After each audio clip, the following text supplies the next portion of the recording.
You're just going about your day. And then out of nowhere, a police officer says those 3 words nobody wants to hear. You're under arrest. Now what? Most people freeze. Some people panic. Some people, and this is the worst thing you can do, start talking. A lot. Today, we're going to make sure you know exactly what your rights are and exactly what to do the moment you're placed under arrest. Whether this ever happens to you or not, this is one of the most important things you can know about the law. Let's break it down. First things first.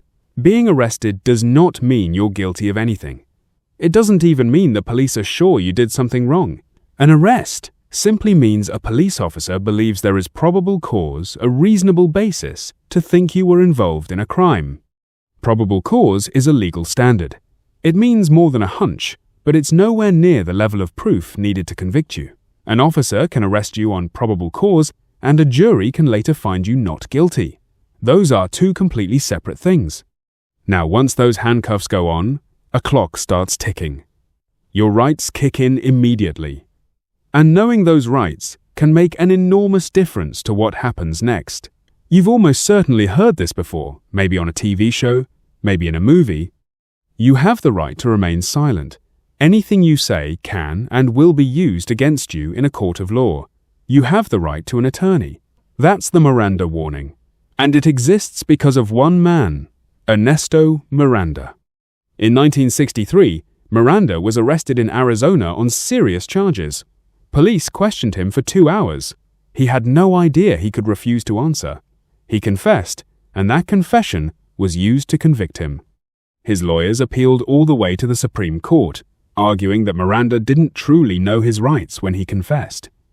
In 1966, the Supreme Court agreed. They ruled that before police can question someone in custody, they must inform them of their rights. And just like that, the Miranda warning was born. Let's go through each right, what it actually means, and crucially, what you should actually do. Right number 1, you have the right to remain silent. This comes from the 5th Amendment to the US Constitution.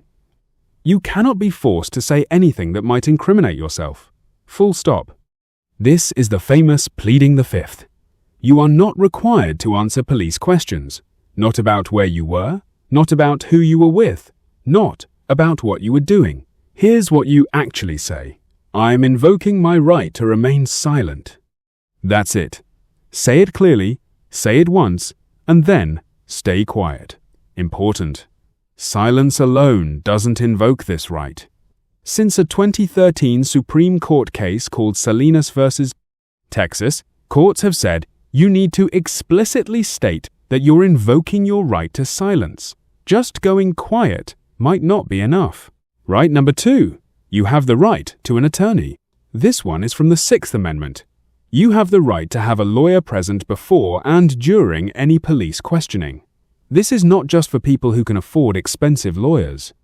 If you cannot afford an attorney, one will be appointed to you by the court. These are called public defenders, and while they're often overworked, they know criminal law and are there to protect you.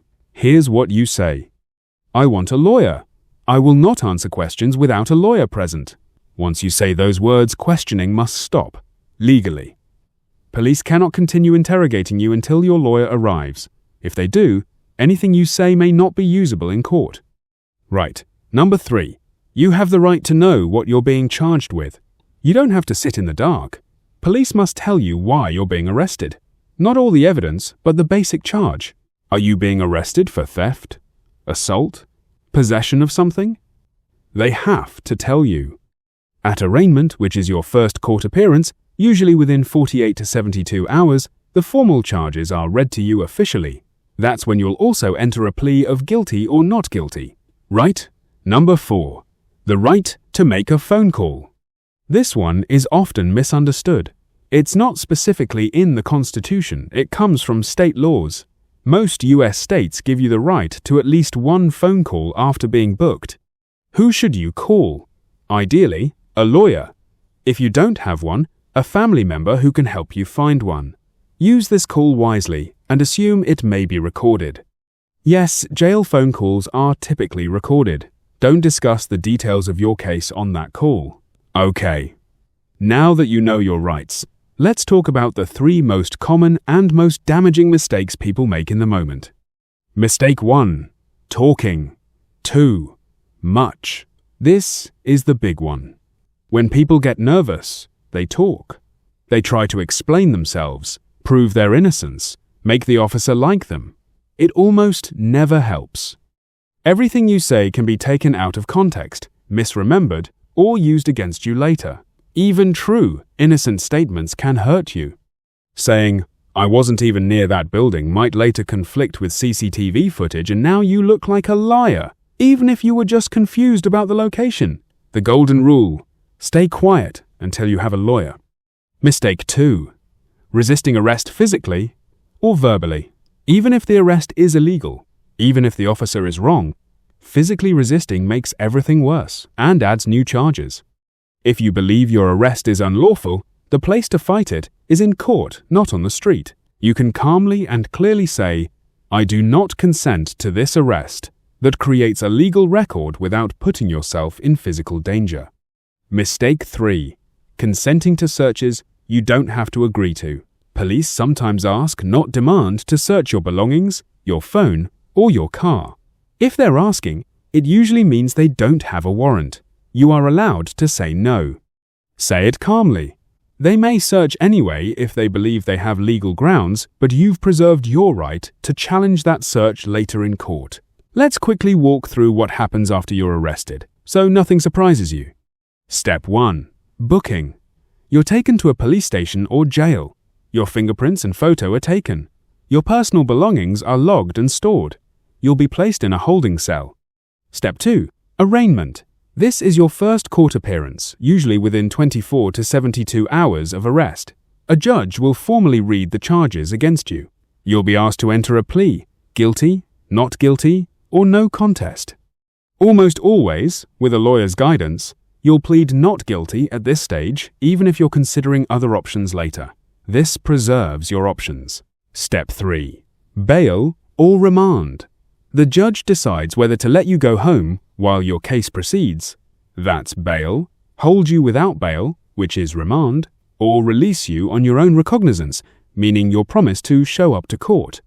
Bail amount depends on the severity of the charges, your criminal history, and how likely the judge thinks you are to flee. After that, the real legal process begins: investigation, hearings, possible plea deals, or trial. That's a whole series of future episodes right there. Let's recap everything from today. Your 4 key rights when arrested. 1. The right to remain silent. Use it. 2. The right to an attorney. Ask for one immediately. 3. The right to know your charges. They must tell you. 4. The right to a phone call. Use it to reach a lawyer or family. The 3 big mistakes to avoid. Do not talk too much. Stay quiet until you have a lawyer. Do not resist arrest. Fight it in court, not on the street. Do not consent to unnecessary searches. You can say no.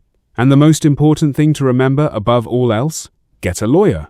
Doesn't matter if you're innocent. Doesn't matter if you think it's a minor charge. Doesn't matter if you think you can talk your way out.